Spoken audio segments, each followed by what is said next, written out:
Welcome. Following me, I have a Motorola Razr 5G. So this is the new updated version that came out in 2020, and apart from it taking a little bit of a while to get here, we can now finally get into the unboxing along with an overview. So once more, we presented with this, well, one of the best looking packaging I have seen in, well, ever basically. So the casing here is just top quality. As you can see, just set that to the side. So inside here we have some foam to protect the display, as you can see right over here. On the top, plastic Motorola logo along with this foil on it, and then on the other side we have the Razr 5G. That's because, well, it's 5G obviously. Then in here some marking, again more logos, but who cares about the case really. So moving on, we got the phone itself in here, as you can see. So I'm just gonna take it out. Now I'm gonna set it to the side for now on this stand and move further to the box. So one thing that I find really nice, the accessories are in this nice pouch right here. So this is again one of these more premium looking packaging, and here we have well, paperwork along with a charger. Now unfortunately this charger is fairly weak from what I've seen. It's what is it? It's 18 watts right here, so again not much power out of it, but we also have the cable. So actually these are the headphones, which are Type-C headphones along with these rubber wingtips and a really nice braided cable. I believe in the previous version we also had a braided Type-C cable, but this is not the case here. So yeah. Now closing this off, really like this pouch actually, it just feels super premium. We can go back to the actual case or the box, however you want to call it.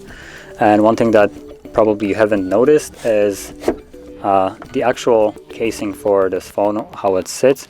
It's also a kind of like a chamber for a speaker. So you can see there are like grill holes right on the sides right here.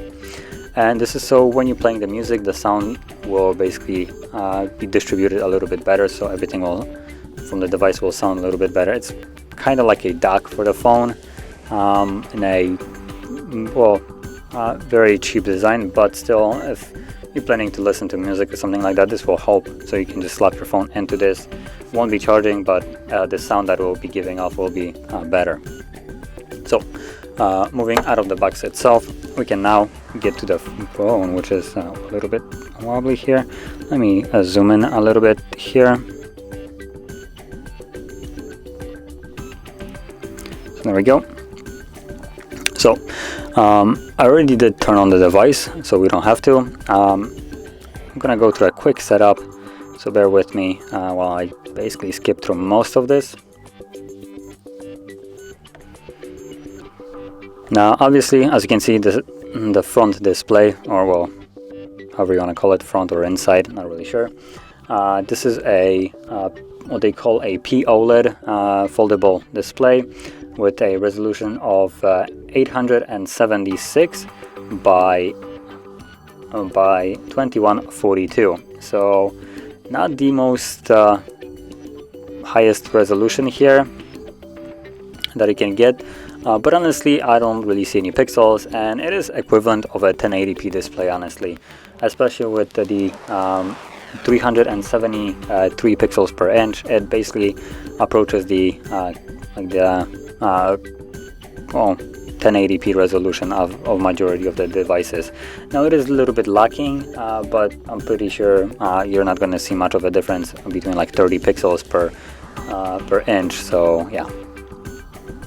Now also, I'm not sure if I mentioned, the device has a 6.2 inch display, that's this one, along with a 2.7 inch display when you close it, so right over here, which you can clearly see.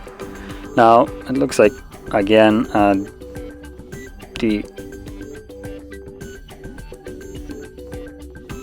so yeah, it looks like the usability of this display is still limited. Oh, never mind.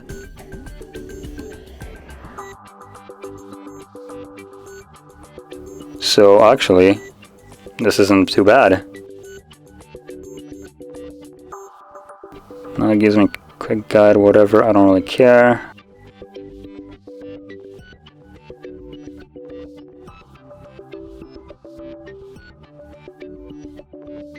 There we go. For some reason the gloves along with the sticker on here isn't necessarily too responsive. Even though the sticker is applied a little bit incorrectly, not sure if you can see it. It goes all the way down to the camera, even though the screen starts right here and the sticker starts basically on the minute, almost about a fourth of the way onto the screen. So a little bit poor control here of how you protect your device or the stickers. So apart from that, let's pop it open and look at some changes that were made between the two devices. Now, previously with the Motorola Razr, the first one that came out in 2019, which is a year ago, I was fairly critical. My opinion was a poor device. Not really poor, I'm not really sure how to explain it. It was an expensive device with not much there that can be justified for the 1,500 euro price tag that came with it. Now this phone has the same price tag, but everything inside it here was upgraded. Now unfortunately, I am sad to say that the processor that comes with this device is still mid-range. It comes with the Snapdragon 765G, obviously making it 5G, but not making it a flagship processor spec here. So that's still a shame. But apart from that, things like the storage were upgraded to basically being doubled. The battery is bigger. The usability of for instance, the tiny display, the 2.7, has been improved. And also going back to that front display, which I haven't mentioned, the resolution of it is a 600 by 800 pixels. So basically the resolutions of both of the displays were basically the same. They haven't changed one bit. The design of the device changed a bit. So if you have held the previous one, it had more of a squarish finish right here. It didn't have this kind of like nice finish slide right here, and that was because they had a fingerprint right in here. So I believe that was to accommodate the space for that fingerprint sensor. And now they moved for the fingerprint to the back, so you have it right over here in that logo. So it is better positioned in my opinion. Might be a little bit low for majority of us, so you do have to hold the phone kind of like this to have it comfortably. So that feels a little bit weird, so then you have to reposition. But honestly, I rather have a more modern look of the device itself and have the fingerprint sensor on the back rather than on the front under like almost like a button. So that felt really weird before. Now obviously the hinging and the build of the device and majority of it is still the same. So we do have a plastic screen at the front because it's foldable, obviously, the same resolution as previously on the previous versions. Now we do have a then glass front right here and back. These are all Gorilla Glass 5. The frame is aluminum and the hinge is made out of stainless steel. So apart from that, the phone still has this foldable mechanism. As you can see, when you start folding the device, it does create this weird kind of like cave here where you can see a little bit under the hinges or the casing of it, which will allow debris to get in here, especially when it's folded. And the seal right here isn't it's not really sealing the device fully in any way, so some debris might get in here and then also under the display, which is a little bit of a shame. Also, the device still isn't necessarily waterproof, nor is it advised to be taken anywhere near the beach where you have sand or any kind of small debris. So keep that in mind if you're planning to go to, like, I don't know, beach, water, anywhere. Do not take this phone with you. This is like a disaster waiting to happen, and I don't mean in terms of even damage. If any kind of sand or anything gets in here, you will have this unwieldy screeching noise whenever you open it up, and the sand is just grinding on the hinges. It is so disgusting that I do not want to hear that. So yeah, now moving outside of the hinge itself, the device itself runs fine. Like I said, it uses a Snapdragon 765G, which may not be flagship, but at least we're joining the 5G party, and for $1,500, comparing to the old one, same price tag, at least you have 5G now, which previous one could have had also 5G, but for some reason they opted out of it. So at least this time around, like I said, this is a better upgrade. So for the same price, you're getting, well, a significantly better connectivity with a faster processor than previously. And previously we had a Snapdragon 710. And like I also mentioned, the device has a 256 gigabyte built-in storage, along with upgraded RAM to 8 gigabytes. Previously it was at 6. And also, there is still no SD card expansion, so you're only limited to a SIM card, which previously I believe you didn't even have a space for the SIM card. I think it was all based on eSIM, but I might be wrong, I don't remember exactly. And also the cameras have been upgraded here as well. So at the front or middle, I'm not really sure again how to call it, the one that is basically once you unfold it, selfie cam in a way. This is a 20 megapixel wide sensor that shoots at 1080p at 30 and 60 frames. And at the back or front, basically when you have it closed, the only camera visible now got upgraded from 16 to 48 megapixels, so a huge bump up in pixel count here. And it comes with a PDAF and OIS, so we have the optical image stabilization and the other autofocus. So with that you can shoot also at 4K 30, sadly no 60, but at 1080p you can shoot again at 30 and 60 frames, along with a slow motion of 120 frames.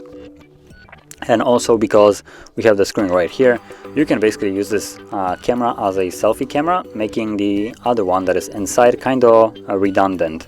So as you already seen, if you unlock the device, let's just get rid of this, however you do it.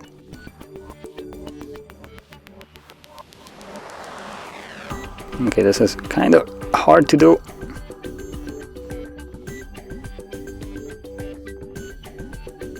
Not really sure why I can't unlock it.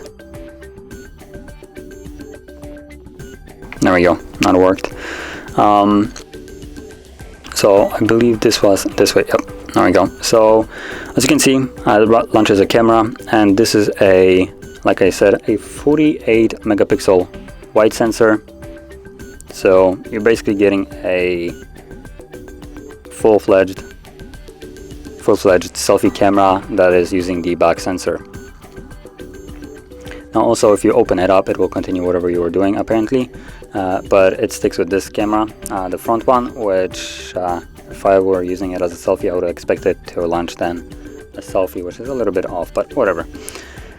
So yeah, apart from that, you get fairly stock Android with the Moto app, as you can see, which only adds a little bit more usability to the device. So we have things like the gestures right here, along with several of their other shortcuts and just overall usability features, which you can completely opt out of, and I wouldn't consider that as a bloatware. And apart from that, the phone is fairly stock. As you can see, it basically has almost no bloatware. I'm not really sure what the Astro Odyssey is here. So that comes preloaded. It looks like a game.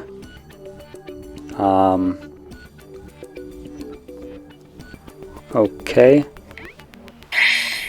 So it looks like it's a. It looks like it is.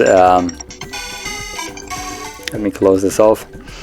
It looks like it's a little Google Chrome little dinosaur game, but just made on Motorola with a little bit different aesthetic, which is kind of funny. But moving out, I believe there was also this interesting mode in the previous one, which allowed you to stop it. There we go. Which allowed you to basically turn the device into retro mode to resemble the old Motorola. And yep, there it is. Just drag it over and have a look at that one.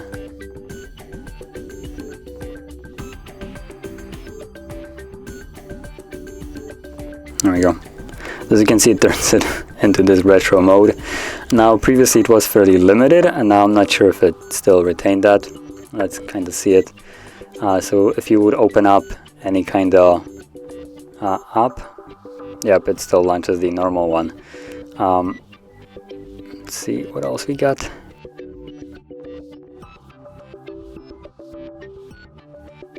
Recent. So it's just kind of like a novelty thing if you want to mess around with this, but it opens up everything that was previously stuck in, if you open up anything, it just opens up the stock application. But yeah, kind of concluding this, the build quality here is fairly similar to what it was before. With a side note, I have no idea how the device will stand durability test nowadays. The previous one was fairly trash, honestly, and just from using it for like couple weeks, it started squeaking and making weird hinge noises.